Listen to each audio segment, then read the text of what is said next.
do have an answer to your question. Okay, go ahead.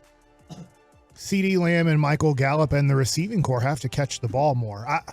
You got away with that major drop that CeeDee Lamb had. Was that against Cincinnati? I think so. Where it was gonna go down to the 5-yard line. If he can make that guy miss or break the tackle, it is a touchdown. But that was going to be a big play. They dropped. And that they still one might have overcame. been the next week, I believe. Okay, and then last game they were able to overcome. It didn't matter, but I know it was a wobbly ball, but that was a very easy catch for Michael Gallup. And I get he's just coming back from injury, and hopefully, we've seen he has very good hands that he's not going to drop that easy of a pass with nobody around him. And then CeeDee Lamb has to gather that ball and hold it at the sideline. I get it was probably, they never showed, at least for me, a great angle on where did he slap his arm, did he slap that ball, but I'll give the defense credit a little bit on that maybe they slapped his arm or the ball out of his hands, and you just got to squeeze it a little bit tighter or protect it a little bit more. They're actually showing a catch that Mike Williams had in the Chargers game against Cleveland. The ball was thrown high, and it was really a risky throw and a great throw late in the fourth quarter by Herbert. But they said, the guy doing the game, and I forget who it was, said, here's a great play by Mike Williams. Here's what he does. He catches it at the high point, and he knows that guy's going to try to swipe at his arms or the ball to make it an incomplete pass. And he catches the ball, then puts it in his left hand away from the defender so he can't slap it, and then brings it into his chest to make sure, now I'm going to protect it and fall down. We got the first down. We're probably going to win this game, even though Cleveland did have another chance to tie it up. But I just think that catching the ball and protecting the ball once it hits your hands, the Cowboys, let's say pass catchers, have to get better at. Okay, I think that is viable, and probably not surprisingly, most of these are going to revolve around the offense because, make no mistake about it, the offense has been mediocre at best. All right, and because the defense has been so good. Absolutely. I do have one note for the defense coming up in just a second, but there's a variety of things I would like to see the Cowboys clean up. The number one of them is convert on third down, for the love of God. Are they bad at that? They are very bad at that. Says the numbers. They convert 31% of their third downs. That good? No, it's not. That's 29th in the league. Here are the three luminaries they're ahead of. I went and saw them in a concert. Right. That was awesome. That's right. Don't get them caught up on that. That was one of the best concerts ever. Denver, Houston, and Carolina. Those are bad teams. Those are all bad teams right now, Kevin. And so that's where you're at. Where are the Eagles? Convert on third. Okay. 6th. It's good. Top 2 teams, Buffalo and Kansas City. So just think about that. Buffalo and Kansas City are the best at converting on third down on offense. We think they're pretty darn good. Houston and Carolina are the worst 2 teams at converting on third down. We think they're pretty darn bad. Guess what? Philadelphia is 6th, and the Cowboys are 29th. So that is something that needs to get fixed up. Here's the next thing that kind of ties in to all this offensive stuff. Do you have any percentages on those numbers, by the way? Like what percent they are converting, the good teams right now, or do you just have a ranking? What do you like? What's the percentage of them converting their third downs? Like, are they converting it? 60%? What's the top 3? 56%, and then 52.5 and 48.2. So Buffalo and Kansas City are definitely the anomalies there. But if you can get into the 40s, you're doing well. And the higher up in the 40s you move, the better you're going to be doing. But yeah, compare that. Cowboys 31%, Philly 44%. That's a big difference right there. Now, you know what else the Cowboys need to do? Do something offensively in the middle of the game.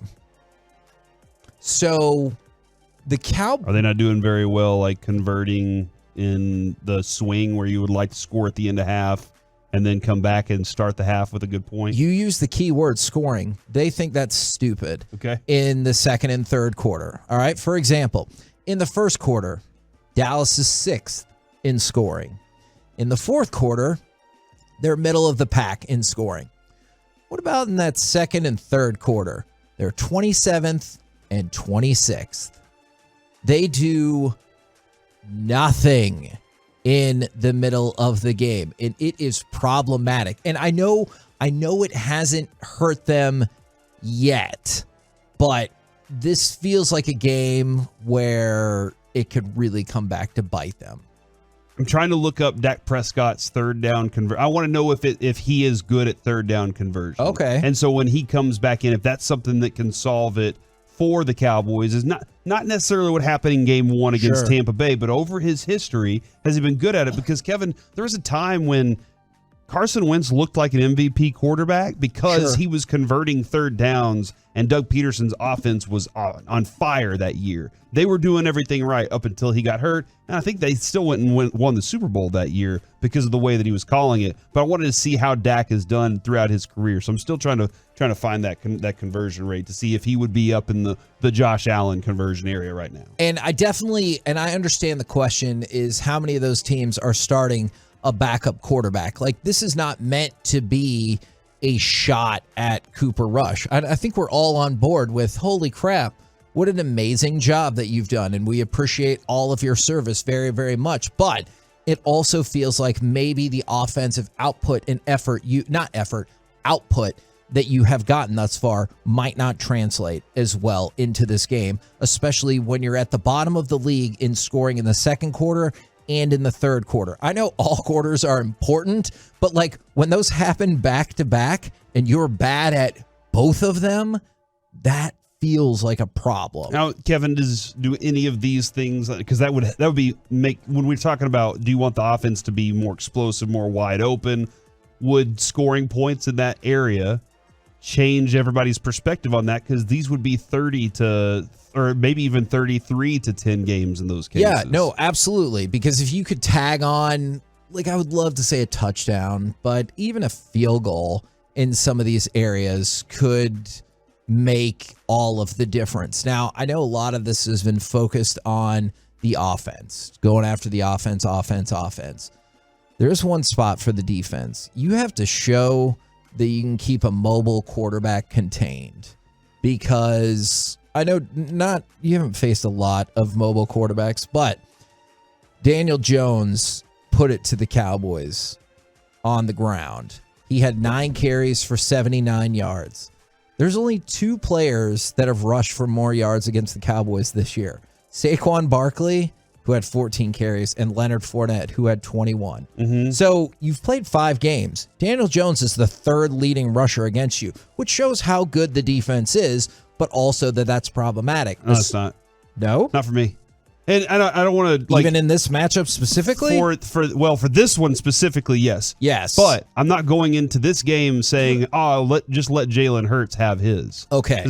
Daniel Jones, I'll probably go into it and say, hey, he can have his. This is like going into a basketball game and saying, hey, we really have to take Bridges out of this game, or we really got to take this guy out. But I don't really care if that guy's getting his. Now, you ultimately want to take everybody out, right? You want to shut it down. But if I'm making sure that Daniel Jones doesn't have a lot of great options against me, and he has to scramble for 97 yards or whatever, I think I'm going to take that. It is scary because you're like, he's still got the ball and they still have chances. But I'm more than okay if everybody else is kind of, you got some other things because Barkley's only big play was the 1 touchdown, right? And that allotted for some of the big yardage on that. So I'm kind of okay with Corey. It. But I get it can be an issue, but it's such a minimal thing that how much do you commit to?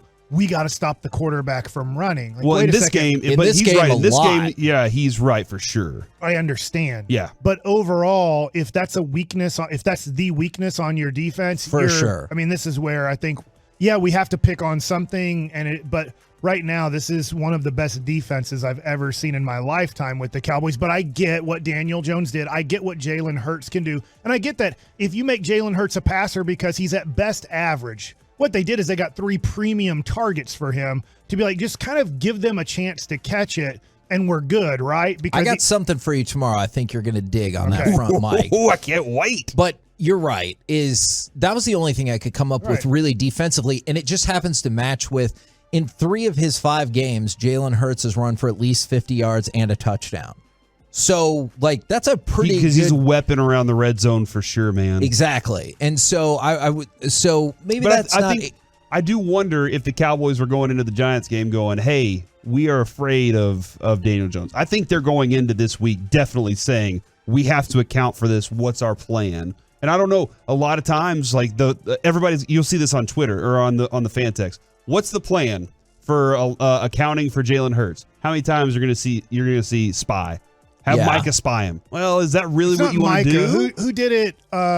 They say it was Wilson? Jordan Lewis, wasn't it? Oh, Jordan Lewis, I believe, had his shot at it. So They did it late in the Giants game, I believe, and it worked out pretty well. Right. It's kind of like they're like, we're going to play normal defense, and as the game progresses in certain situations, we're going to do it. And I thought it worked out well. It's like we're not going to worry about it till we have to worry about it. I just can't believe that Kevin has so little faith in Dan Quinn, the master of the greatest defense we've seen maybe in the history of the Cowboys. And you're like, he can't figure out how to stop a quarterback. Now, what are you doing here, Kevin? I'm not saying that, and I will concede Philadelphia, as good as they are at converting third downs, they suck at stopping other teams from converting third downs. Good. So this needs to be where, we talked the other day about strength versus strength or weakness versus weakness. Well, Yes. this is an opportunity where your weakness will go up against their weakness, and hopefully your weakness prevails. Yeah.